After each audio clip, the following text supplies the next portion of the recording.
মানবিক সংগঠন প্রেরণার উদ্যোগে দুর্নীতি প্রতিরোধে প্রেরণার দৃষ্টিভঙ্গি শীর্ষক আলোচনা অনুষ্ঠান আজ 10 মে 2025 শনিবার বেলা 10 ঘটিকার সময় শাহজাদপুরের গ্র্যান্ড চাইনিজ রেস্টুরেন্টে অনুষ্ঠিত হয়। প্রেরণার সভাপতি শামসুল হক এর সভাপতিত্বে আলোচনা অনুষ্ঠানে উপস্থিত ছিলেন শাহজাদপুর উপজেলার শিক্ষক, সাংবাদিক, মসজিদের ইমাম, হিন্দু সম্প্রদায়ের পুরোহিত সহ বিভিন্ন শ্রেণী পেশার সচেতন নাগরিক সমাজের একাংশ। উক্ত আলোচনা অনুষ্ঠানে বক্তাগণ দুর্নীতির বিভিন্ন দিক, দুর্নীতির কারণ ও দুর্নীতির প্রতিরোধের বিভিন্ন উপায় নিয়ে গুরুত্বপূর্ণ আলোচনা করেন। দুর্নীতিমুক্ত শাহজাদপুর উপজেলাকে মডেল হিসাবে লক্ষ্য নিয়ে কাজ করার প্রত্যয় ব্যক্ত করেন। এ বিষয়ে এগিয়ে যাওয়ার জন্য কাজ করেন। প্রেরণা ইতিমধ্যে বেশ কিছু মানবিক কাজ করেছেন, আগামীতে আরও অনেক ভালো ভালো কাজ করবেন বলে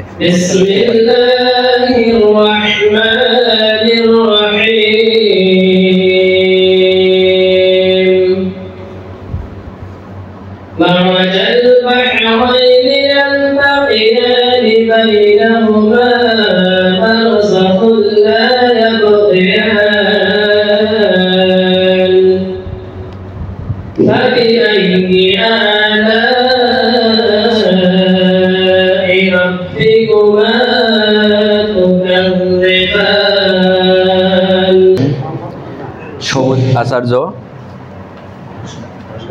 ঘোষজাতি শিব মন্দির।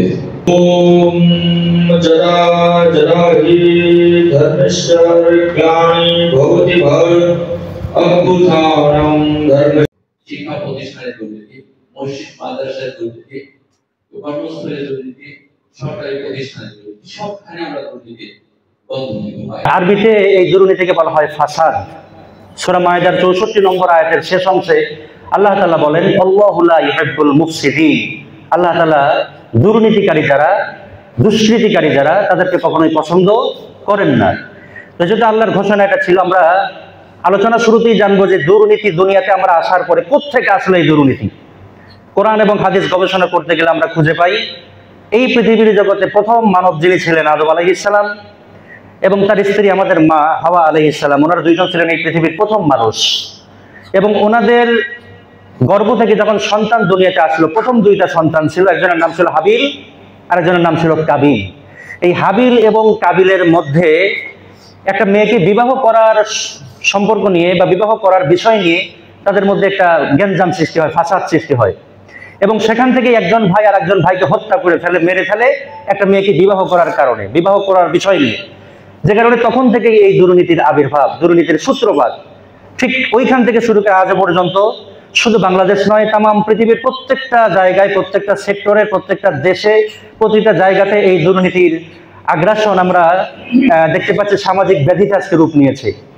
তারই ধারাবাহিকতায় আমরা বাংলাদেশি যারা, আমরাও এর সাথে জড়িয়ে পড়েছি বিভিন্নভাবে, ধর্মীয়ভাবে, সামাজিকভাবে, রাজনৈতিকভাবে, রাষ্ট্রীয়ভাবে আমাদের সাথে সম্পৃক্ত হয়ে গিয়েছে। কোন কোন পথ অবলম্বন করলে আমরা দুর্নীতি থেকে বাঁচতে পারবো? নাম্বার 1, এক নম্বর হচ্ছে দুর্নীতিকারী ব্যক্তি যারা, হতে পারে তিনি হুজুর, হতে পারে তিনি হিন্দু সম্প্রদায়ের দায়িত্বশীল, ধর্মীয় দায়িত্বশীল বা অন্যান্য ধর্মাবলম্বী যারা আছে সেই দায়িত্বশীল হতে পারে, দুর্নীতির মধ্যে থাকতে পারে।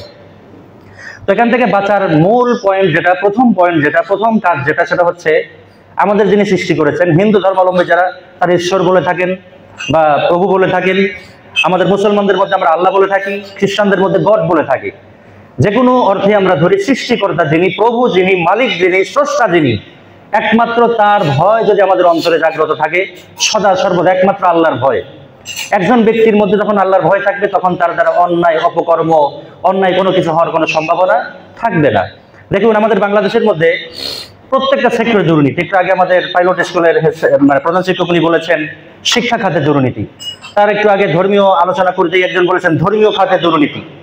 এরপরে এখানে আমাদের চিকিৎসকদেরকে ইনভাইট করা হয় নাই, তাদের সাথে আলোচনা করবেন, তারাও বলবে যে চিকিৎসা খাতে দুর্নীতি। সুতরাং যদি আমরা অন্তরে ভয় রাখি যে আমি এই মুহূর্তে অন্যায় করছি, দুর্নীতি করছি, অপকর্ম করছি, দুনিয়ার কোনো মানুষ দেখতে পাচ্ছে না, তবে হ্যাঁ একমাত্র একজন দেখছেন যাকে আমরা দেখতে পাচ্ছি না, ওই আল্লাহ তাআলা আমার এই দুর্নীতি দেখতে পাচ্ছে। আমি চার দেয়ালের মধ্যে দুর্নীতি করতে পারি, অন্ধকার ঘরের মধ্যে দুর্নীতি করতে পারি, আধার রাতের মধ্যে দুর্নীতি করতে পারি, দুনিয়ার কোনো মানুষ না দেখলেও যেহেতু আল্লাহ তাআলা দেখছেন, আল্লাহর ভয় যদি অন্তরে আমাদের থাকে, গডের ভয় যদি আমাদের অন্তরে থাকে, ঈশ্বরের ভয় যদি আমাদের অন্তরে থাকে, তাহলে অবশ্যই আমাদের দ্বারা কখনোই দুর্নীতি হতে পারে না। নাম্বার 1।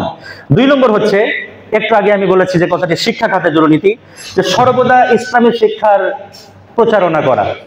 তবে আমাদের পরিকল্পনায় আছে ওনাদেরকে নিয়ে একটা বড় পরিসরে এই প্রোগ্রামটার আয়োজন করার। এটা ইনশাল্লাহ তখন দেখতে পাবেন যে ওনারাও আছে, তখন প্রোগ্রামটা একটু ভিন্নভাবে সাজানো হবে, যেন আমাদের কথার মধ্যে পরিশীলিত কথা থাকে, সবাই সবার উপলব্ধিটা করতে পারে। এই বিষয়গুলো আমরা খেয়াল রেখে পরবর্তী প্রোগ্রামগুলো ইনশাল্লাহ করব। সর্বশেষ কথা, আমাদের প্রেরণার সভাপতি উনি আমাদের সামনে কথাগুলো সংক্ষিপ্তভাবে কথাগুলো বলে আজকের অনুষ্ঠানের সমাপ্তি ঘোষণা করবেন। আমি এখন অনুরোধ করছি মোহাম্মদ শামসুল হক, প্রেরণা সভাপতি। এই সাধারণটাকে আমি একটা মডেল হিসেবে দিতে চাই, যে এখান থেকে সম্মিলিতভাবে আমরা যে একটা দুর্নীতিমুক্ত সমাজ গঠনের জন্য সাধারণকে দৃষ্টান্ত করতে পারি সারা বাংলাদেশে। আপনারা দোয়া করবেন এবং সাথে থাকবেন। সবাইকে ধন্যবাদ। আসসালামু আলাইকুম। এই অনুষ্ঠানের সমাপ্তি ঘোষণা।